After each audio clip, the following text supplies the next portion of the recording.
Seigneur, mon Dieu, je ne suis qu'un pécheur qui est repentant, qui en cet instant peut particulièrement te demander pardon. Pardon pour ne pas être à la hauteur de cette mission. Seigneur, c'est au nom de Jésus-Christ que je viens devant toi. C'est par ses mérites que, Seigneur, nous voulons nous présentons à toi. Pour te demander de nous, non seulement de nous pardonner, mais de purifier et de nous remplir de ton esprit. Seigneur, que cet esprit soit présent à cet instant pour délivrer ce message, afin que ton peuple qui est ici dans cette salle, mais également ceux qui sont à l'écoute, au loin, que Seigneur, ceux qui ne sont pas encore de ton peuple et que tu connais déjà comme étant tes enfants, que ceux-là aussi puissent écouter ta voix, afin que Seigneur, ton peuple soit réuni sous ta bannière. Père, agis et que ton seul nom soit glorifié. Au nom de Jésus. Amen.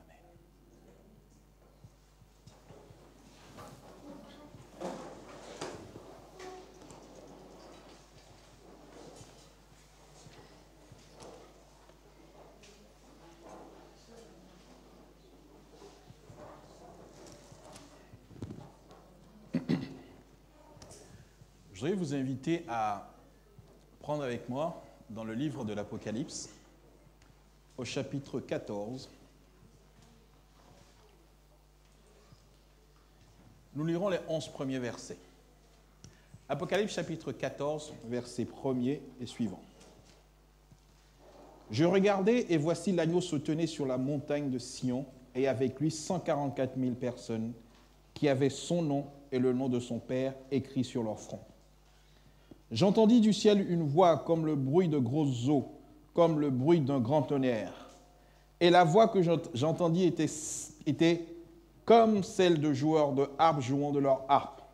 Ils chantaient un cantique nouveau devant le trône et devant les 4 êtres vivants et les vieillards. Et personne ne pouvait apprendre le cantique si ce n'est les 144 000 qui avaient été rachetés de la terre. Ce sont ceux qui ne se sont pas souillés avec des femmes, car ils sont vierges. Ils suivent l'agneau partout où il va. Ils ont été rachetés d'entre les hommes comme des prémices pour Dieu et pour l'agneau, et dans leur bouche il ne s'est point trouvé de mensonge, car ils sont irréprochables. Au verset 6, je vis un autre ange qui volait au milieu du ciel. Il avait un évangile éternel pour l'annoncer aux habitants de la terre, à toute nation, à toute tribu, à toute langue et à tout peuple. Il disait d'une voix forte, craignez Dieu et donnez-lui gloire, car l'heure de son jugement est venue, et adorez celui qui a fait le ciel, la terre et la mer et les sources d'eau. Un second ange vint, suivit en disant, elle est tombée, Babylone, la grande qui a abreuvé toutes les nations du vin de la fureur de sa débauche. Et un troisième ange les suivit en disant, d'une voix forte, si quelqu'un adore la bête et son image, et reçoit une marque sur son front ou sur sa main, il boira lui aussi du vin de la fureur de Dieu versé sans mélange dans la coupe de sa colère, et il sera tourmenté dans le feu et le soufre devant les saints anges et devant l'agneau. Et la fumée de leur tourment monte au siècle des siècles. Ils n'ont ni de repos, ni jour, ni nuit, ceux qui adorent la bête et son image, et quiconque reçoit la marque de son nom. C'est ici la persévérance des saints qui gardent les commandements de Dieu et ont la foi de Jésus. Ce chapitre est long. Et tout le livre de l'Apocalypse, il nous faudrait, ne serait-ce que pour faire une introduction du livre de l'Apocalypse, il nous faudrait une journée entière. Je voudrais simplement qu'on se rende compte que lorsqu'on regarde la structure du livre de l'Apocalypse, au chapitre 14 est le dernier message de repentance que Dieu adresse à l'humanité. Après le chapitre 14 du livre de l'Apocalypse, il n'y a plus de message de la part de Dieu à l'humanité. Les dés sont jetés. À partir de maintenant, ce sera les conséquences qui vont suivre. C'est la dernière ligne, c'est le dernier message. Et Dieu, en accordant à ce monde une dernière fois l'occasion d'être sauvé.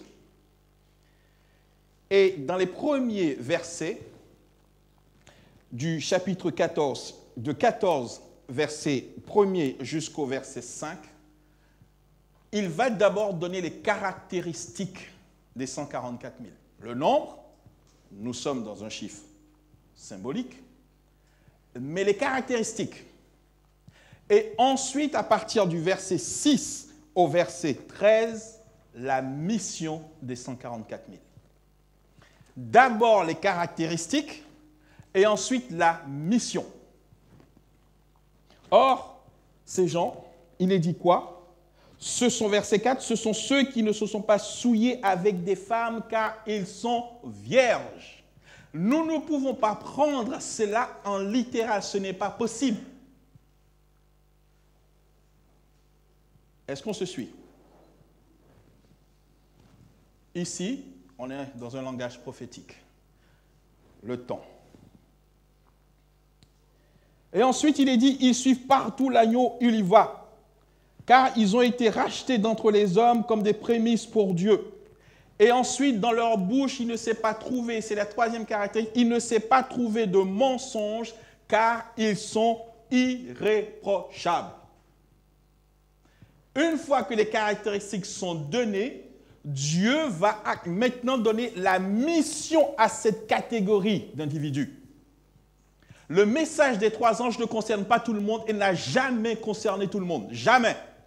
Elle concerne ceux qui remplissent des caractéristiques qui sont données ici concernant les 144 000. D'abord les caractéristiques, ensuite la mission. Ils ne se sont pas souillés avec des femmes. Nous savons tous la symbolique des femmes dans la prophétie biblique, c'est-à-dire des églises. Oui ou non? Ils ne se sont pas souillés avec des femmes. C'est pour ça qu'ils sont vierges. Et dans leur bouche, il ne s'est pas trouvé quoi? De mensonges. Ok. Qu'est-ce qu'il est dit? Maintenant la mission.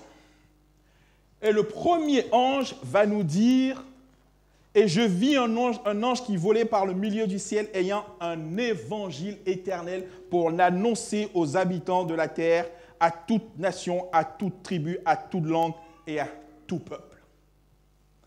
Il avait cet ange un évangile éternel. Je voudrais qu'on s'arrête là dans un instant. Un évangile éternel. C'est-à-dire que cet évangile-là, elle a toujours été et elle sera toujours. Nous sommes d'accord? D'accord. Qu'est-ce que l'évangile éternel? Qu'est-ce que l'évangile éternel? La naissance, la vie, la mort et la résurrection de Jésus-Christ. Est-ce que nous sommes tous d'accord? Cette définition me plaît. Et on va regarder, est-ce ce qui est en train de se passer? Je vais vous inviter à lire dans Actes chapitre 4.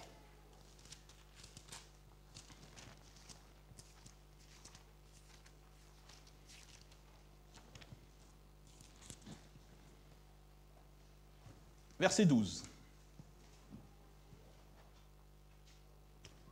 C'est l'apôtre Pierre qui parle.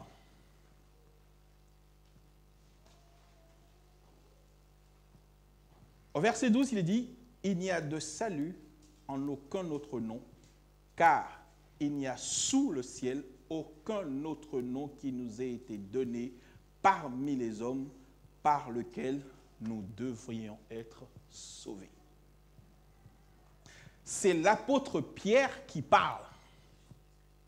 Il ne dit pas que lui, Pierre, fait partie de cela. Il dit, en parlant de Jésus, qu'il n'y a aucun autre nom dans le ciel qui nous ait été donné par lequel nous pouvions être sauvés. Jean chapitre 3, verset 16, c'est que ce que nous connaissons tous.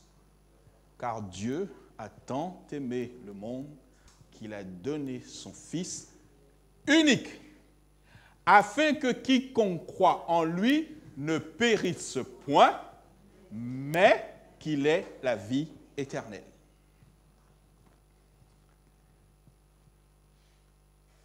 Commençons.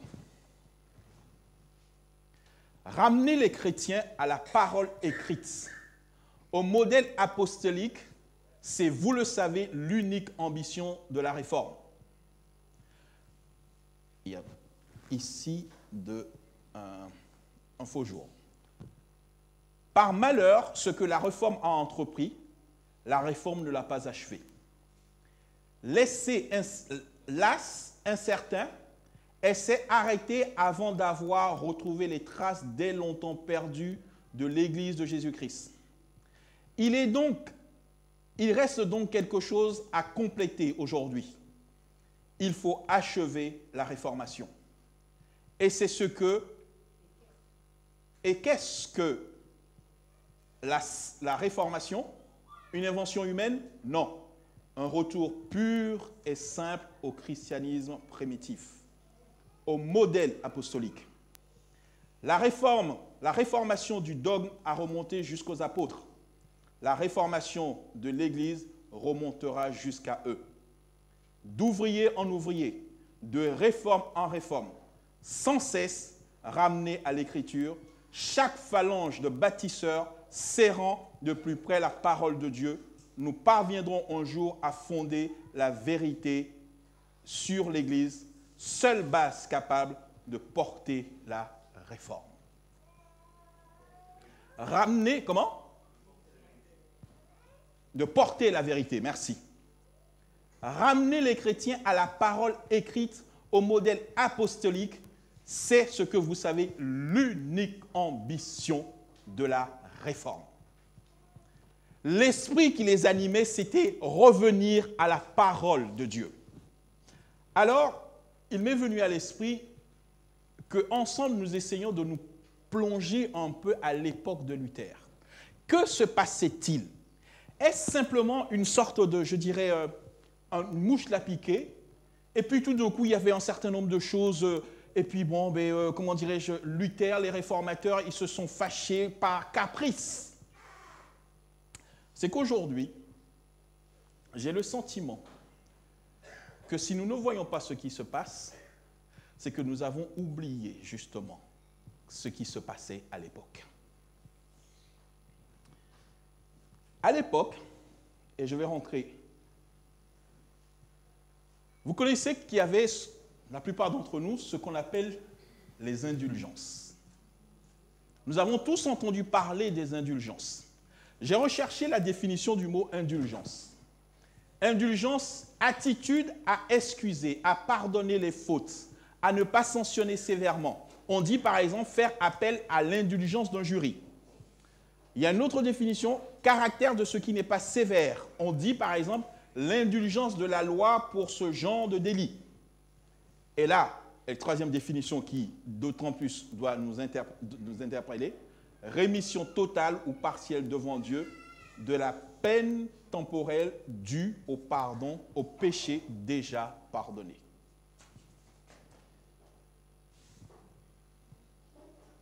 La notion des indulgences va s'inscrire dans un cadre politique. Je suis vraiment gêné par le faux jour. Est-ce qu'il y a moyen d'arranger cela? C'est possible? Je ne sais pas s'il y a... Alors. Ah ben voilà, ce qui est plus simple. Ah ben voilà. Merci beaucoup. Voilà. Et donc, nous allons rentrer ensemble dans le contexte.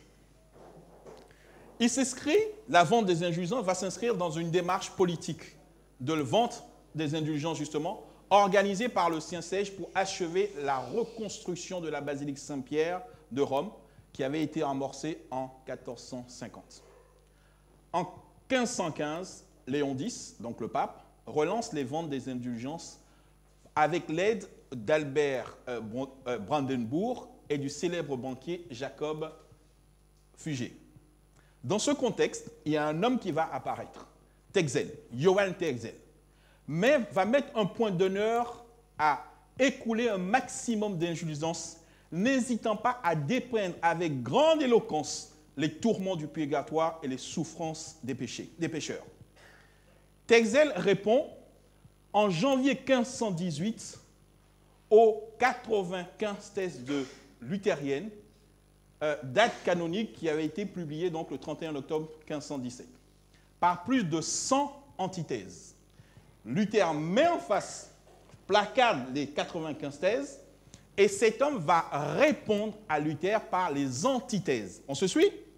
D'accord. Et il est très intéressant maintenant de lire un certain nombre de choses. Ces positions anti-luthériennes ne l'empêchent pas d'être rudement rabroué par sa hiérarchie, car ses méthodes vont déranger. Il est notamment célèbre pour... Ça, c'est un détail. Voici le personnage.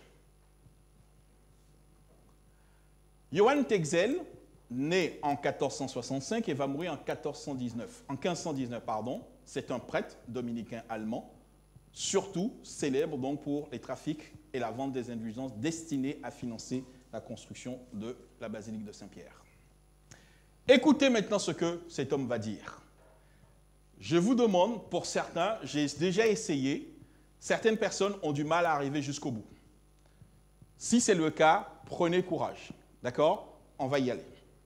Écoutez ce qu'il dit. Les indulgences, dit-il, sont le don le plus précieux et le plus sublime de Dieu. Cette croix, en montrant donc la croix, a autant d'efficace que la croix même de Jésus-Christ. Venez. C'est lui qui parle. Ce n'est pas nous qui mettons les paroles dans la bouche de cet homme. Nous ne sommes pas des anticatholiques, mais nous sommes avec Dieu et ce qui nous empêche de pouvoir adhérer à ce genre de choses. Venez, et je vous donnerai des lettres munies de sceaux, donc les indulgences, par lesquelles les péchés même que vous auriez envie de faire à l'avenir vous seront tous pardonnés. Les péchés que vous auriez envie de faire même à l'avenir vous seront tous pardonnés. Je ne voudrais pas échanger mes privilèges contre ceux de Saint-Pierre dans le ciel, car j'ai sauvé plus d'âmes par mes indulgences que l'apôtre par ses discours. Si nous sommes aujourd'hui dans la réforme, ce n'est pas un caprice.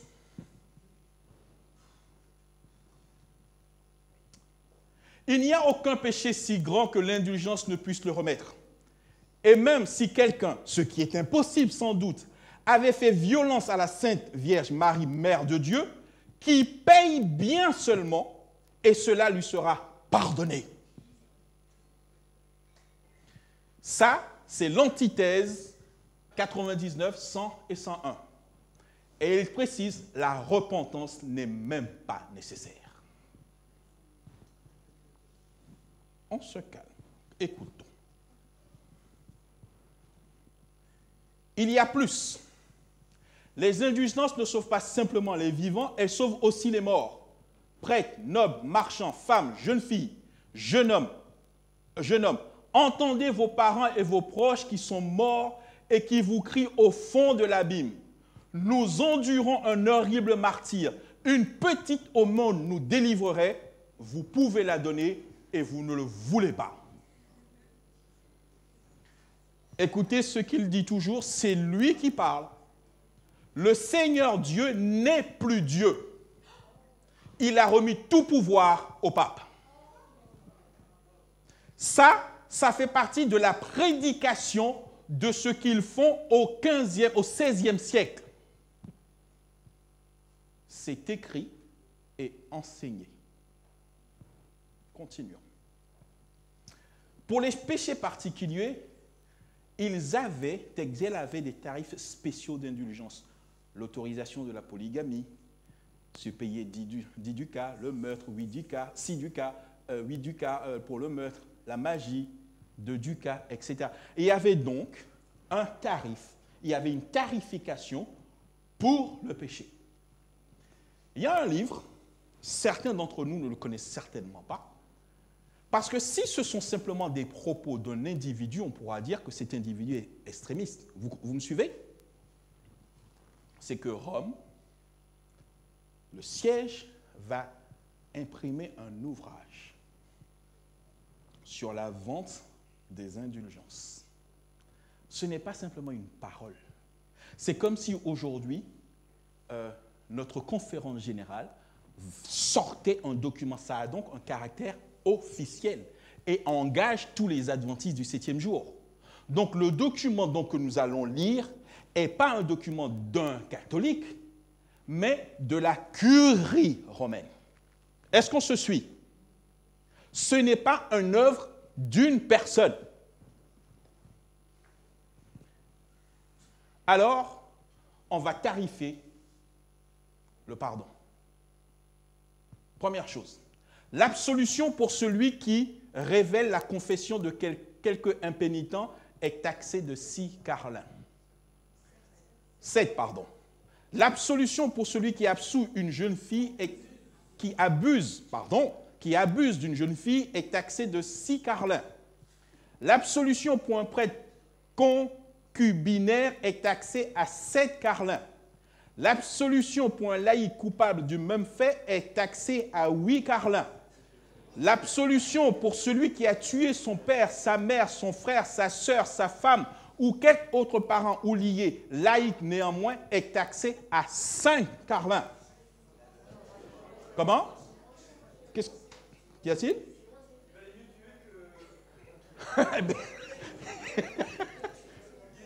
Oui. On va arriver. S'il te plaît. Voilà.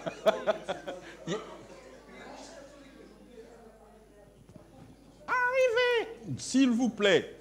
Vous voyez aujourd'hui, je sais que vous avez déjà du mal à supporter, mais doucement, s'il vous plaît. S'il vous plaît. Alors, où est-ce que j'en étais? 5, non? OK. Donc, 5. On continue? 6. L'absolution pour un laïc présent qui a tué un abbé ou un autre ecclésiastique inférieur à l'évêque est taxée à 7, à 8 ou à 9 carlins. L'absolution pour un mari qui frappe sa femme de manière qu'il en survienne un avortement ou une couche avant terme est taxée à 8 carlins. L'absolution pour une femme qui prend quelques remèdes pour se procurer avortement ou qui fait quelque autre chose dans ce dessein et qui fait périr le fœtus est taxé à 7 carlins. Le père, la mère ou quelque autre parent qui aurait étouffé un enfant payera pour chaque meurtre 4 tournois, 1 ducat et 8 carlins. Celui qui a commis quelqu'un de ces crimes, sacrilège, vol, incendie, parjure ou autre semblable, est pleinement absous et son honneur rétabli dans toutes les formes avec une clause inhibitoire, moyennant 36 tournois et 9 ducats. 11. Absolution pour tout acte d'impureté, de quelque nature qu'il soit commis par un clergé, fût-ce avec une religieuse, dans le cloître ou ailleurs, ou avec ses parents ou alliés, ou avec sa fille spirituelle ou autre femme, quelle qu'elle soit aussi de cette absolution soit donnée au nom ou non du clergé simplement, ou de celui ou de ses concubines, c'est avec dispense de pouvoir prendre les ordres et de tenir les bénéfices, et avec la clause inhibitoire ne coûte que 36 tournois et 9 ducats. Absolution d'un laïc pour crime adultère donné au fort de la conscience coûte 4 tournois. Une religieuse qui serait tombée plusieurs fois dans le péché de luxure aura son absolution et sera rétablie dans son ordre, quand même elle serait abbesse moyennant 36 tournois et 9 ducats. Absolution pour un prêtre qui tient une concubine avec dispense de pouvoir prendre les ordres et tenir des bénéfices coûte 21 tournois, 5 ducats et 6 carlins. S'il y a adultère et inceste de la part de laïcs, il faut payer 36 tournois. Là, il faut payer par tête, merci. Voilà. La permission de manger du laitage dans les temps défendus coûte pour une seule personne 6 tournois. Extrait, et voici le titre du livre, extrait de la taxe de la chancellerie romaine. C'est un ouvrage officiel, mes amis, qui a circulé et qui mettait et qui permettait à tout un chacun de pouvoir donner la tarification pour le péché. Calmons-nous. Le nom du livre, taxe de la chancellerie romaine. Voilà. Et donc, mais le livre original, je l'ai aussi. La taxe, la chancellerie romaine existe aussi. Donc, voilà. Oui, non, ils vont pas publier encore des ouvrages pareils. Il ne faut quand même pas. Est-ce que quelqu'un a un mouchoir? Je transpire. Merci.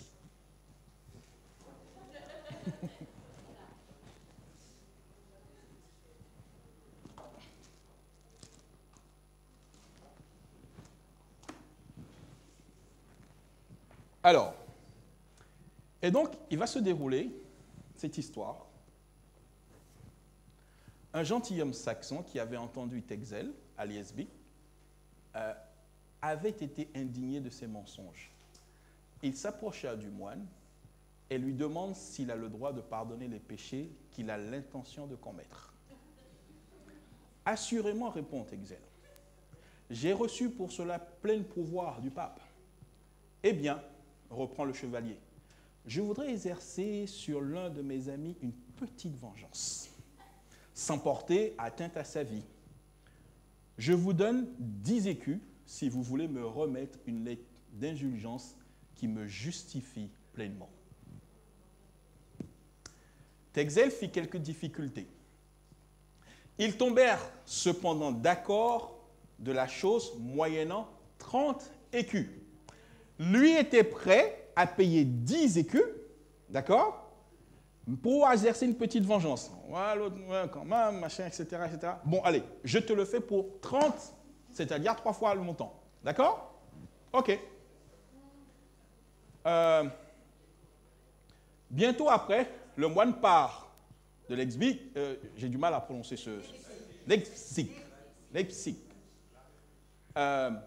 Le gentilhomme l'attend avec ses valets, l'attend dans un bois, je vous laisse le détail du nom.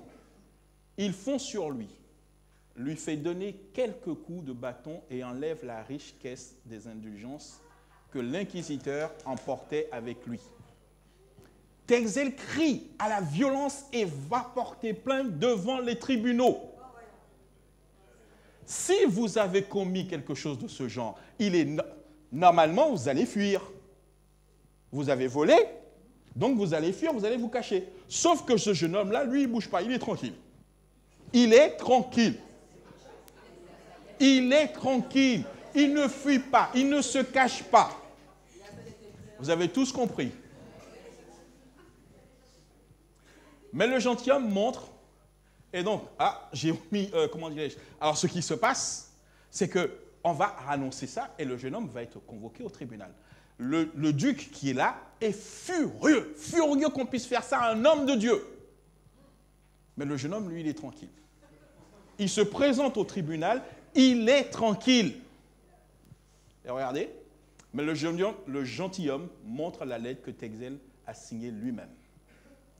Et qu'il est exempt à l'avance de toute peine. Le duc Georges, que cette action avait d'abord fort irrité, ordonna à la vue de cet écrit qu'on renvoyât l'accusé absous. absous.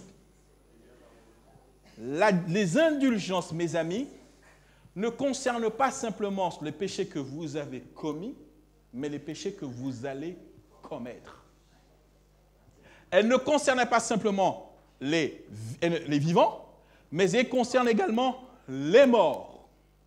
Et c'est ce que l'on enseignait partout en Europe. C'était cela l'évangile que ces gens-là prêchaient. La réforme n'est pas née simplement par, par caprice. Comment peut-on se taire alors qu'il y a de telles abominations?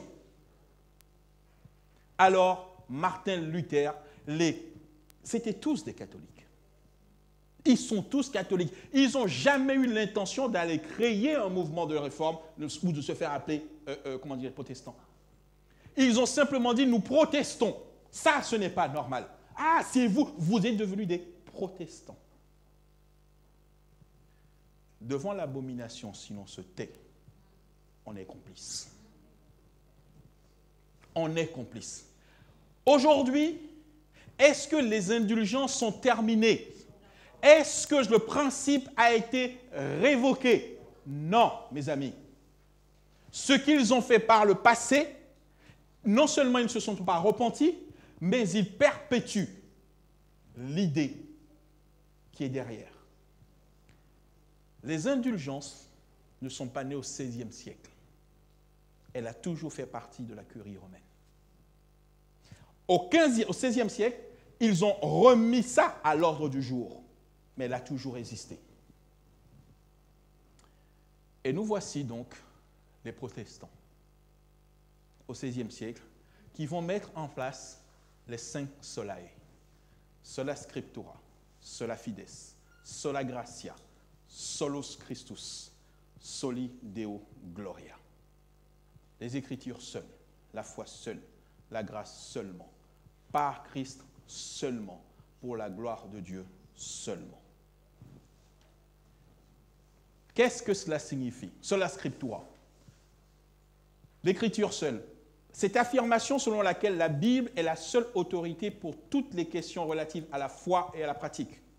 L'Écriture et seule l'Écriture constitue la norme par laquelle tous les enseignements, les doctrines de l'Église doivent être mesurés.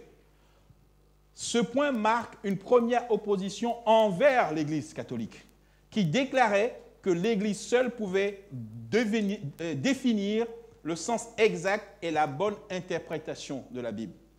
L'origine de cette formule vient probablement donc de Luther. Sola fides, seulement la foi. Si l'homme n'est pas sauvé par ses œuvres, il lui est donc simplement demandé d'avoir confiance en Dieu. C'est la foi qui vient toujours par la Bible. Romains chapitre 10, verset 7. Ainsi, la foi vient de ce qu'on entend, et ce qu'on entend vient de la parole du Christ. Sola gratia, la grâce seulement. Cette devise qui caractérise la réforme de Luther signifie d'abord que l'homme ne peut pas être sauvé par les œuvres morales ou pieuses. Pour Luther, le salut n'étant pas dépendant de l'homme, celui-ci doit entrer dans une relation de confiance et même de certitude du caractère offert et gratuit de son salut. Par ce même fait que la justification est offerte gratuitement, Luther pense bannir une relation de crainte liée à la peur et de ne pas être à la hauteur des exigences de Dieu. La Sainte Seine, célébrée lors de chaque service liturgique à côté de la prédication, rappelle simplement que Dieu est un amour présent et réel dans le geste concret de son Fils, de son Fils qui se donne pour le salut de l'homme. Tout commence par cette initiative d'amour, cette main tendue. Un interprète va dire ceci: c'est cette grâce qui me réconcilie avec moi-même, avec les autres et le monde, et avec Dieu. Et l'éthique sera la seule réponse à cette première. Sola Christus, par Christ seulement. À la différence de l'homélie, la prédication biblique de Luther n'est pas une fidélité aux doctrines du magistère de Rome et de la tradition. Ce que je fais dans un premier temps, c'est de montrer ce que ça signifie du point de vue du protestantisme. Après, nous arriverons du point de vue par rapport, non pas à toutes, parce que le temps va manquer, ne serait-ce que par rapport à certains éléments des fondements de la réforme. Et c'est avec ça que nous allons voir si nous pouvons et si nous devrions être dans cette alliance qui est en train d'être faite. Est-ce que vous m'avez suivi? D'accord? Ici, les principes, les solae du protestantisme. Ok, voici le 5e. Soli Deo Gloria.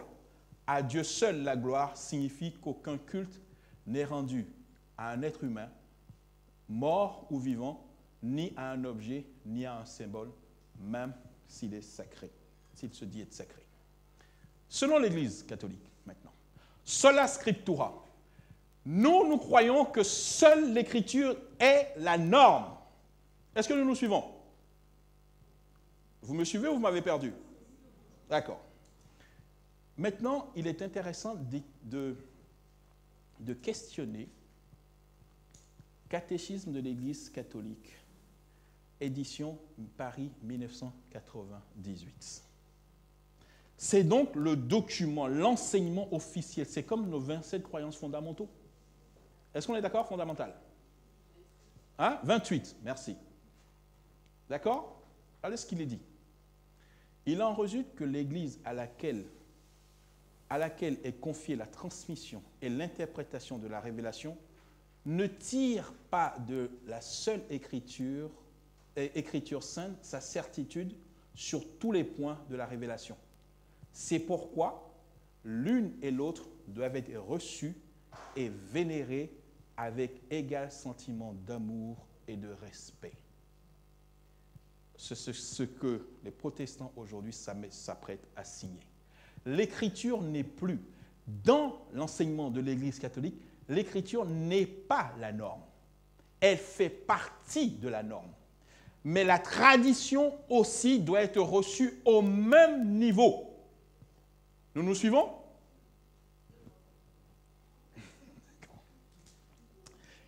Il m'arrive quelquefois des images, et je vais vous soumettre cette image-là. Je vous demande déjà de m'excuser. Il y a ici des femmes mariées. D'accord? Regardez bien ce qu'il est dit ici.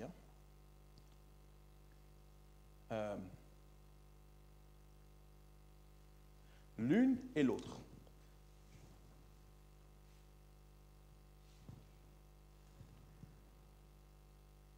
Pour les femmes qui sont mariées, vous est-il possible d'imaginer que quelqu'un vous dise, et c'est toute la différence est là, tu es le mari de celui-ci, et, comment? Tu es la femme, pardon, de celui-ci, et de celui-là. Est-ce que vous voyez ce que je suis en train de dire? Pour les hommes, c'est moins, moins choquant. Les femmes sont plus proches de Dieu que les hommes. D'accord? Est-ce que vous me suivez? Mais imaginez-vous concrètement, vous, femme, et la femme de deux hommes. Est-ce que c'est imaginable dans votre esprit? C'est une abomination. Mais ce gars-là me prend pour qui? Ce gars-là me prend pour quoi? Toute la subtilité qu'il y a, c'est de nous dire que la parole de Dieu et la tradition sont la norme. Et la tradition sont la norme. Concrètement, si vous avez deux maris, vous voyez ce que ça emmène. Nous ne pouvons pas avoir la Bible et la tradition. C'est détruire la Bible. On va rien. D'accord, parfait. Le siège de l'autorité et tout ce qui régit la foi est fermement tenu en main par la hiérarchie romaine. Et les hommes qui constituent cette hiérarchie sont la Sainte Mère Église. Ils se permettent de juger les Écritures. En fin de compte, le catholique en arrive à ne pas mettre sa foi dans le Dieu Tout-Puissant et dans sa parole écrite, mais dans la Sainte Mère, l'Église, et dans sa tradition. On inculque cette pensée aux fidèles catholiques. C'est ici, donc là, voilà l'ouvrage Catéchisme catholique, montre comment va gouverner. Et voici la citation. C'est une confession. Je reconnais fermement et j'embrasse les traditions apostoliques et les autres coutumes et règlements de cette même Église. De même, je reconnais l'Écriture sainte dans le sens où notre Sainte Mère, l'Église, l'a tenue et la tient encore.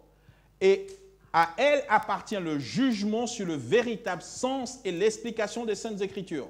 Jamais je n'interpréterai et je n'expliquerai autrement que d'après le consentement unanime des pères. Ça fait partie de la confession qu'ils sont amenés à proférer.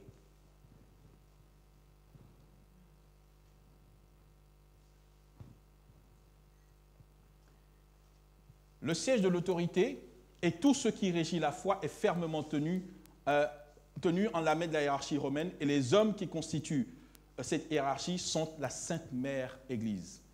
Ils se permettent de juger les Écritures. Je l'ai déjà lu cela. Voilà. OK. Ici, comme une mère, et là c'est encore une autre citation, comme une mère apprend à ses enfants à parler, par là même à comprendre et à communiquer, l'Église, notre mère, nous apprend le langage de la foi pour nous introduire dans l'intelligence et la vie de la foi. Catéchisme, paragraphe 171. La question suprême de l'importance est celle de la foi en Jésus seul, tel que les Écritures le proclament. Lui, le Sauveur, qui suffit en toutes choses.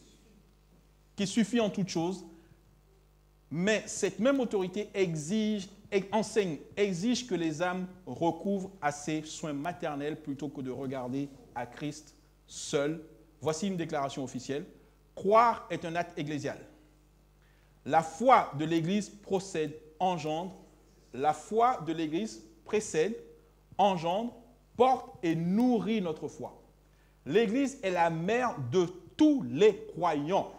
Nul ne peut avoir Dieu pour père qui n'a pour l'Église pour mère.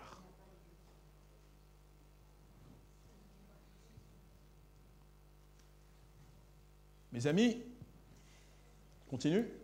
Quand le Vatican enseigne ces choses, à croire que la Sainte Mère de l'Église elle s'abaisse au niveau de la vanité qui a envahi le cœur d'Ève en l'amenant à accepter de pernicieuses insinuations. Dieu est-il vraiment Dieu? Et vous serez comme des dieux.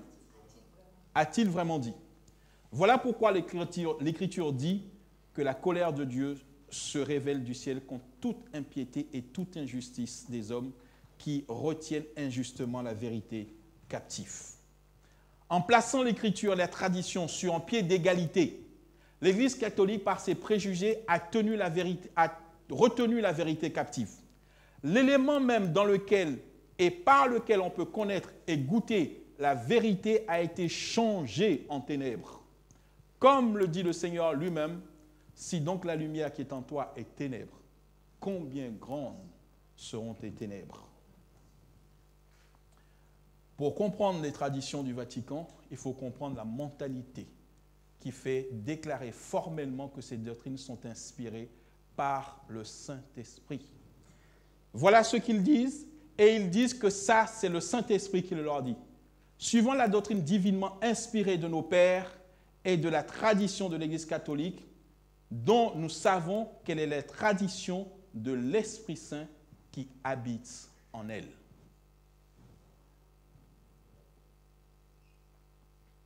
D'autre part, il nous faut savoir que le Vatican fait profession de ne pas être une religion du livre. Ce sont eux-mêmes qui parlent de ne pas être la religion d'un verbe écrit et muette, mais d'avoir la parole de Dieu, le verbe incarné et vivant. Qu'est-ce qu'ils disent? Cependant, la foi chrétienne n'est pas le souverain, le pontife suprême. J'ai déjà lu ça. Non? Bon. Cependant, la foi chrétienne n'est pas une religion du livre. Le christianisme est la religion de la parole de Dieu, non d'un verbe écrit et muet, mais le verbe incarné et vivant. Le verbe incarné et vivant. Il parle de qui? Du pape. Il est le verbe incarné et vivant. Quand il... Je ne vais pas donner mes paroles. On continue. Le pontife suprême, en vertu de sa charge, jouit de l'infaillibilité dans le magistère. Lorsque, comme pasteur et docteur suprême de tous les fidèles auxquels il appartient de confirmer ses frères dans la foi, il proclame par un acte décisif une doctrine à tenir sur la foi ou sur les mœurs. Il dit et c'est fini.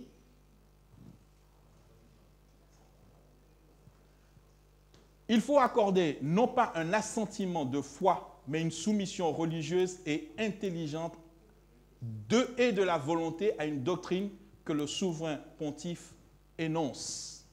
Si vous êtes catholique, voilà ce que l'on vous demande. Quand il dit quelque chose, il n'y a pas à réfléchir, il faut s'y soumettre.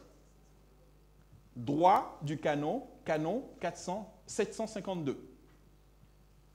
Contre une sentence ou un décret du pontife romain, il n'y a ni appel ni recours. Canon 333. Qu'une autorité humaine revendique l'infaillibilité afin d'être comme Dieu, cela défie, nous sommes d'accord? Oui? 5 minutes. Alors, parfait. Donc, je vais avancer. D'accord? Et pourtant, dans l'histoire, nous voyons que des papes se sont contredits. Il y a des papes qui ont été condamnés pour hérésie par d'autres papes. Alors, ils sont infaillibles ou ils ne sont pas infaillibles? Largement qu'ils sont infaillibles. Et voilà ce que va dire un pape lui-même.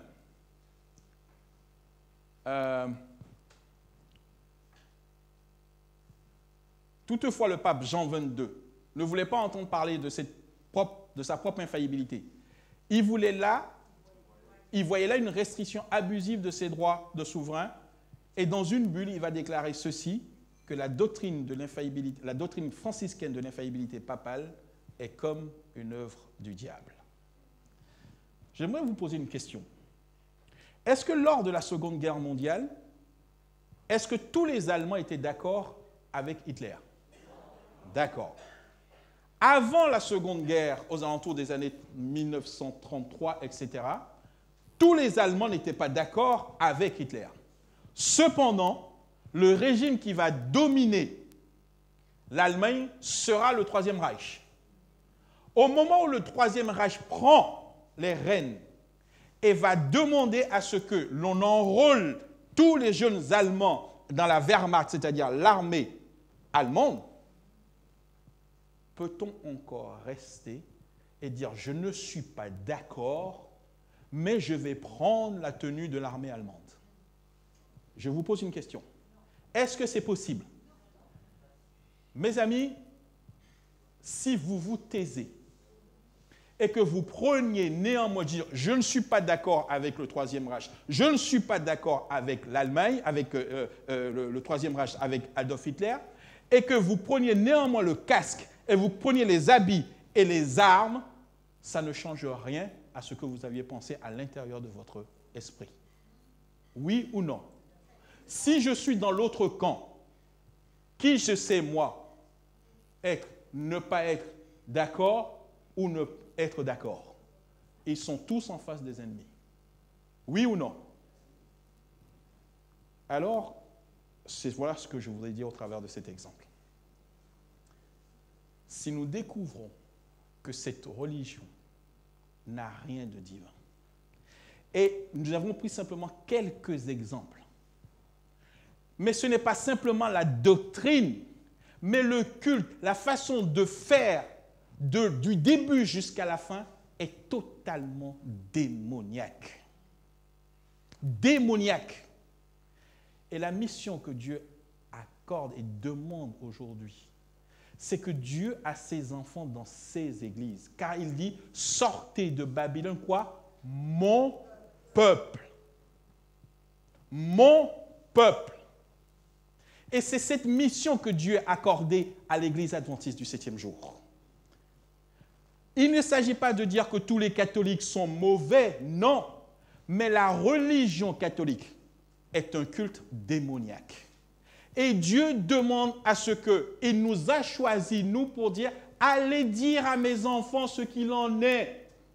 Dites-leur, montrez-leur par la parole de Dieu, montrez-leur par ce qu'eux-mêmes ils écrivent que ce qu'ils disent n'a rien à voir avec Dieu.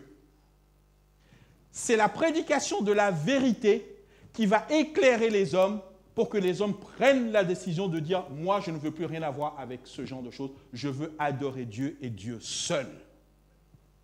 Et je m'étonne aujourd'hui que nous tournions notre veste, mes amis.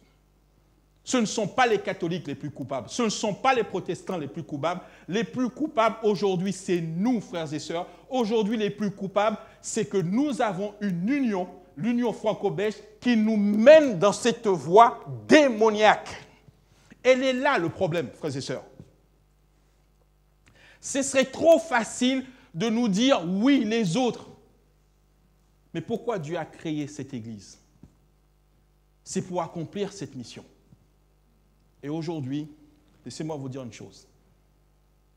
Si nos responsables ne prennent pas la poudre d'escampette pour sortir de l'union, de la Fédération protestante de France, c'est qu'eux-mêmes se sont soumis à l'autorité de Satan.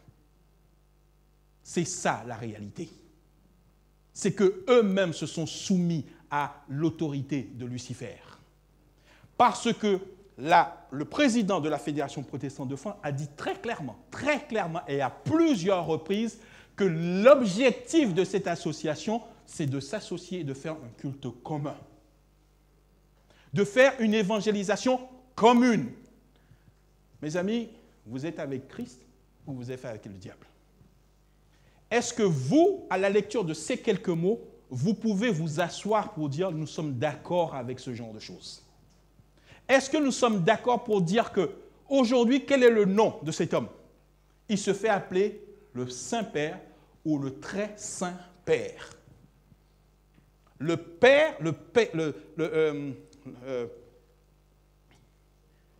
Saint-Père ou le Très Saint-Père. Mais c'est le nom qu'on donne à Dieu. C'est le nom de Dieu qu'il prend. Quand il se fait appeler le vicaire du Christ, mais c'est la place du Saint-Esprit qu'il prend. Aussi, il ne faut pas regarder les choses d'un point de vue humain, mais de regarder du point de vue de Dieu. Est-ce que toi, aujourd'hui, tu pourrais t'asseoir et faire comme si de rien n'était, alors que, comment est-ce que tu penses que le Christ voit cela? Lui qui est le seul intercesseur. On nous dit aujourd'hui qu'il y a plusieurs intercesseurs. Car laissez-moi juste vous rappeler qu'on a le droit de prier qui? On peut prier Jésus, mais on peut aussi prier le pape. On peut aussi prier les saints. On peut aussi prier les reliques. De manière à ce que, c'est tout ça en fait. L'intercesseur, celui qui sauve, c'est tout ça. On peut et on doit prier Marie. Si tu veux être avec le Christ, tu ne peux pas t'associer à ce genre de choses. Emmenez les réformes. Emmenez le peuple à l'adoration du vrai Dieu, à l'adoration de la parole. C'est ce que nous avions lu au départ. Malheureusement, aujourd'hui, le 31 octobre, ils vont signer leur acte de reddition. Ils vont signer leur acte de reddition. Désormais, c'est fini. Nous retournons dans le giron de ces gens-là. Et Dieu nous interpelle, Dieu m'interpelle. Qu'est-ce que tu veux faire? Est-ce que par ton silence, oui, dans mon salon, je peux être contre? Mais ce n'est pas dans ton salon que ça se passe. C'est dans tes prises de parole que ça se passe. Même si on me dit, parce que j'ai dit cela, que je ne dois plus prêcher dans les églises, ce n'est pas grave, mes amis. Ce n'est pas grave. L'important, c'est que nous devions prendre nos positions. Et d'ailleurs, ce message, elle est adressée à nos responsables de l'Union, à nos responsables de la Fédération, à nos responsables des églises locales dans lesquelles nous sommes.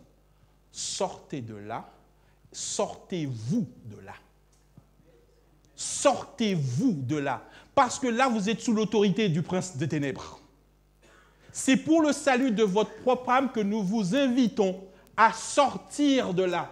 Pas ce qui est en train d'être dit là, ce que eux-mêmes ils écrivent. Comment est-ce que tu peux être disciple du Christ, croire que Jésus est ton sauveur et ton unique sauveur et accepter de serrer la main à quelqu'un qui se dit être le sauveur lui-même? Il y a une incompatibilité totale. Il y a une décision, frères et sœurs, à prendre. Il y a un choix à faire. Tout à l'heure, mes amis, nous devons comprendre une chose. Ce n'est pas ce qu'ils font qui est mon problème. C'est ce qui se passe dans ma maison, dans mon église qui est le problème. C'est ce qui se passe dans ma maison et dans mon église qui est le problème. Et les messages que Dieu a toujours envoyés par ses prophètes s'adressaient d'abord à ceux de sa maison. Si vous voulez avoir un discours écuménisant, un discours que je ne sais qualifier de quoi, c'est que nous faisons preuve simplement de lâcheté, mes amis. Or, il n'y a pas de place pour un lâche dans le royaume du ciel. J'en appelle à chacun d'entre nous. J'en appelle à nos responsables. Sortez de là. Sortez-vous de là. Sortez-nous de là. Nous n'avons pas notre place à cet endroit parce que nous voulons nous servir uniquement Jésus-Christ. Voilà ce que dit un réformateur, Charles Spurgeon. Charles Spurgeon, je vais faire cette parenthèse. Vous savez qu'il y a 7 églises dans l'Apocalypse. Les 7 églises. Et la seule église dans toute l'histoire chrétienne à qui Dieu n'a jamais fait le moindre reproche, c'est l'église de Philadelphie, l'avant-dernière église. Si vous lisez la lettre de Christ à l'église de Philadelphie, il n'y a aucun reproche. Tout est clean. Cette église plaît. D'ailleurs, son nom, Philadelphie, bien-aimé. D'accord? Ces gens-là étaient tenus à la parole de Dieu. Ces gens-là n'avaient que la parole de Dieu pour guide, n'avaient la parole de Dieu que la soumission totale à Christ. Regardez ce que Charles Spurgeon dit. Pour la sauvegarde de la vérité, notre protestantisme doit protester perpétuellement. Pas de paix avec Rome. Pas de paix avec Rome. La prédication de l'Évangile nécessite que nous soyons clairs dans ce que nous allons à dire. Nécessite que nous soyons définitivement en harmonie avec ce que Dieu a dit. Quitte à ce que les hommes nous mettent des bâtons dans les roues, nous persécutent, peu importe, mais nous vaincrons parce que nous sommes avec Jésus-Christ. Mon problème, ce n'est pas les protestants. Mon problème, ce n'est pas les catholiques. Mon problème à moi, c'est ce qui se passe dans mon église. C'est de voir ce silence. C'est de voir ce qui est en train de se passer. Et on parle de tout, sauf de ce qui doit être. En adhérant, et ce n'est pas l'église adventiste mondiale qui est le problème, mes amis. Ça, c'est peut-être une précision que je veux faire. C'est ce qui se passe en France. Il y a des personnes qui se sont compromis, même comment dirais-je, dans les niveaux supérieurs. D'accord? Mais la machine est encore fidèle à Dieu. Mais nous, aujourd'hui, nous avons transgressé les lois de Dieu. Revenons, repentons-nous, confessons-nous. Il n'est pas encore trop tard. Si aujourd'hui les responsables veulent se repentir, je crois encore que Dieu peut encore les accueillir. Mais s'ils restent dedans, ils périront et ils périront avec ceux qui y seront. À mesure que nous approchons de la fin des temps, l'erreur sera mélangée à la vérité, que seuls ceux qui sont dirigés par le Saint-Esprit pourront les distinguer de l'autre. Nous devons nous efforcer de nous maintenir dans le chemin du Seigneur, En aucun cas, nous devons nous écarter de la direction pour placer notre confiance dans les hommes. Que Dieu nous bénisse. Amen.